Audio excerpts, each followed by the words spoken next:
All right, Shalom. I want to give all praises, honor, and glory to Yahweh, Ba'ashim Yahushua, Ba'ashim Rakakadash, the bonds to the apostles of GMS, and sincere Shalom to the brothers out here pushing this truth and sincerity. And I want to go into just a small topic, basically, from what I've seen and when I'm seeing off of it, from basically from me going from working, there was a Jake who was shooting another Jake at that, and it's nothing new when our people shoot each other. But then these are the same people that would claim that Black Lives Matter when when your oppressor shoots you. But but when it comes to our own people shooting each other, nobody has anything to say against it. So I'm seeing of course, I'm seeing Edomites run, Edomites hide inside the house, uh, some Jake hide behind cars, and not even 10 minutes that the Centurions come up, the police that you people so called hate, and they arrested him. Nothing happened, but if the police were to kill him, all of a sudden Black Lives Matter. All of a sudden everybody has an uproar. Now all of a sudden everybody regrets calling the police. And the reason I'm going into this is because these are the very things people refuse to acknowledge. If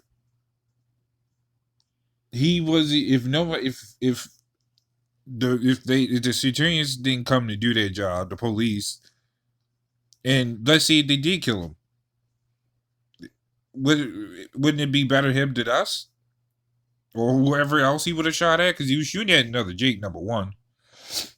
Not sure if I mentioned that already, but he was shooting at another nigga. So Black lives only matter when we shoot each other.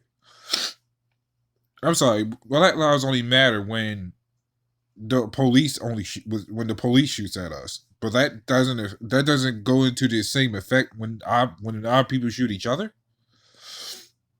This is Psalms 82:5. It says, "They know not, neither will they understand. They walk on in darkness. All the foundations of the earth are out of course." And we could definitely see that because anything that's morally supposed to be right, these people don't think about. It actually goes well above their head or beyond their head, because they only worry about the things that seems important to them, but nothing is that important. They'll get into fights over sports. Why would anybody get in a fight about sports? About two guys, or about a team, or two teams, or a couple teams that no one's ever even seen. I mean, seen in person, or I'm sorry, Slocky, about that never actually even been on the team. Number one, two guys that never even met him, or they don't even know him. So it's just like, why would they even really fight about this? If they do you guys are fighting, they would just look at y'all, because they would. I'll even look at y'all like, look at these dumb people fighting over two guys that's not even trying to fight each other. At that, two teams that's competing for a championship, they're not fighting, mind you, but their fans are fighting. Same thing with celebrities and all this other mess. Our people fight for the wrong things.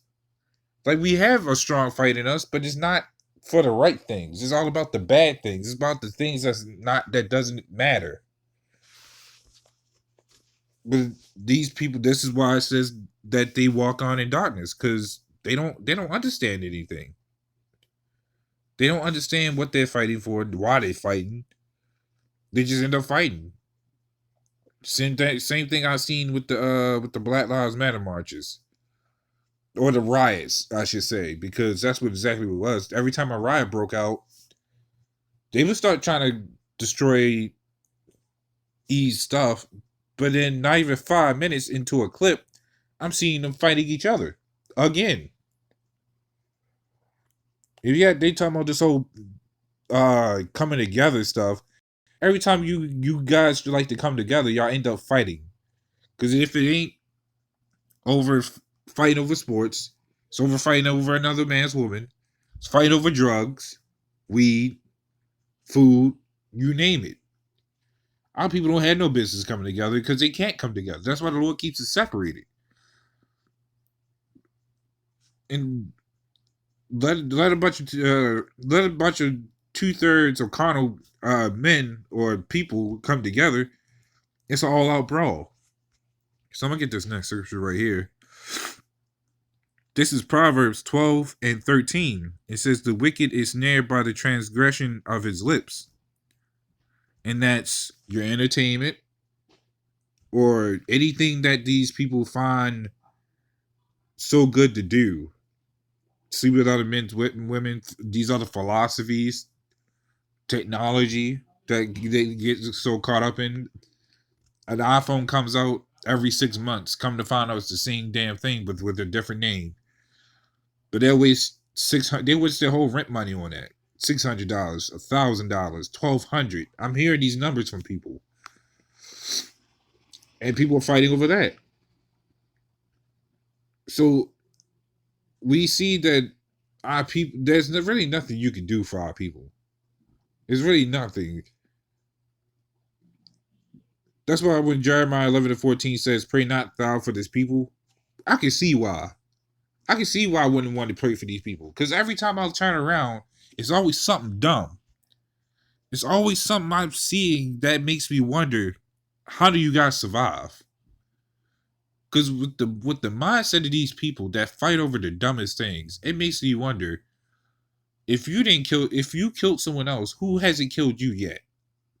Or how do you even walk around with the mentality you think about it? But it's all the Lord that keeps these people alive, even us. But it's like sometimes it makes you want to even kill them because it's just like you don't have no business living. Because our people are just so out of their minds, and I can't feel sorry for them. In order to feel sorry for something, they would have to feel it first. And what I mean by that is, if no one else is feeling sorry about that for them, and I mean just even them their own people, and I'm talking about as they like to so called they like to say the black community. If no one in the black community is feeling sorry about each other, how am I supposed to feel sorry for them? They fine with killing each other, so I should be fine with them killing each other.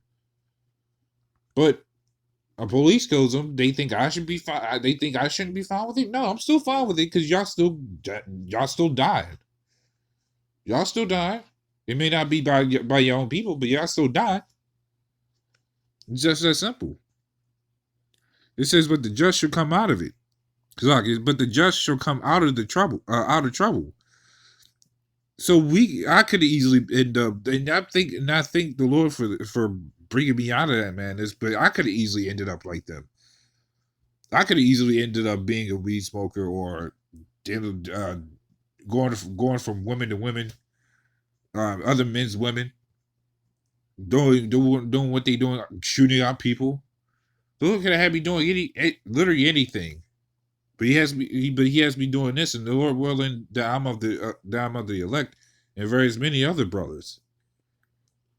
It's tiresome seeing how our people just do these same things. Like I don't even feel bad for them. It's just like I'm just like, can we get rid of them? Because he's just like I'm just waiting for the Lord to come back so he can just destroy this place. Because that's all we can do, and that's what we look for. That's what I look forward to, is the kingdom of heaven, number one. So this is Ecclesiasticus 1:29, it says, "Be not an hypocrite in the sight of men," and that's your black leaders, number one. That I'm getting into that part, but it's that's our black, that's your black leaders, the BLMs. They're hypocrites. They talking about we won. Won what? That's what I want to know. What did you win? You talking about you won something, but I'm just confused on what you won. Meanwhile, I'm still seeing a losing battle because y'all still killing each other. Police is still killing you. Or if you're not, they're not killing you, they're locking you up. And then 50-50, you may not even come out alive from in prison or jail.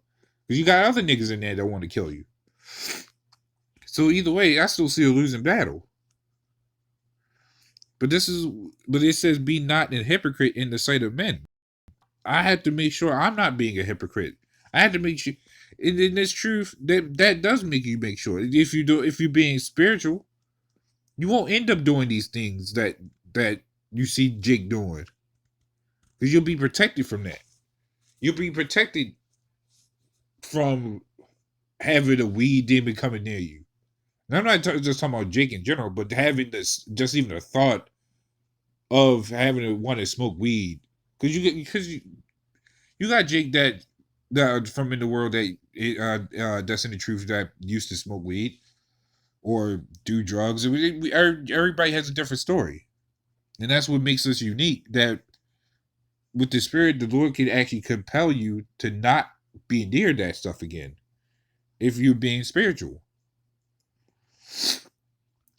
So it says, "And take good heed in what thou speakest." And that's why we're out there doing what we're doing, so we can wake up the elect. We're sincerely supposed to be doing this truth, this work, in the name of Yahweh Hashem Yahushua. Because we don't want to end up like these people again. It's actually really much of a scary thought to even go back into the world, to go back into the matrix. It's like to be a zombie again, to just going back to holidays. Everything's easier that way. But then you still got to worry about the hard shit that comes with it.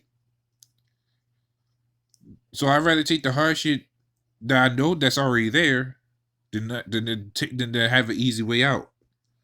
Because in this truth, you got to work for what you want. And in this truth, that what you want, of course, is wisdom and knowledge, but it's also your salvation. You got to work for that. So we get this final scripture right here.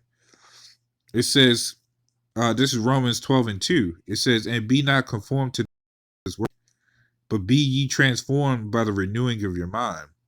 And like I said, I gave a list of things, but one of those things of not being conformed to this world is trying your best in this truth. To stay away from the world, the wicked worldly ways of these people, because it says, "And be not conformed to this world." We don't want to be caught up in their philosophies again. We don't want to be caught up doing weed, eating shrimp, eating all the abominable things that already messes us up as it is. Having to sleep with other men's women, not knowing that this guy can actually probably kill us or come back with some other shit. Like, these people don't think about these things, but they love doing wickedness, and they don't care. It's a do or die for these people. It's all in or not at all for these people. So if they want to be all in wickedness, be all in wickedness. In this truth, we got we got to be all into the truth. Because these people, I wouldn't even want to even look that. I try my best not even to look that direction. Because the moment you even look at them, they got a problem with you. Even while you're on the job working. So you know how messed up that is when your own people target you. Yeah, we know Esau likes to target us because he's using us as guinea pigs. but he's not gonna just outright attack you like our own people will. He is like a mastermind. He's a serpent that will cover up his snake ways. But our people, they don't care. They're like rampaging bulls that need to be put down. Number one, along with along with their masses that they want their attention from so badly. Because that's like I say every time. That's what BLM wants. With these people from not from BLM, but that does these riots. They only want their masses' attention to be loved by them. So they'll go down with them. If and you can clearly see they'll go down with E happily. But the Lord's going to do a mass awakening. He's already starting down. So it says, and be not conformed to this world, but be ye transformed by the renewing of your mind, that ye may prove what is that good and acceptable and perfect will of Yahweh. So we got to be able to discern these things, or to pretty much bring them out to light. That we got to be able to prove what is good. We got to have good morale. We got to have a good mentality, spirituality. We got to be the opposite of what this world wants us to be. Because that's how you know you're doing something right, is if you're more opposite than what the world is. So that's pretty much all I wanted to go into. So Lord willing, this is some edification. With that, shalom.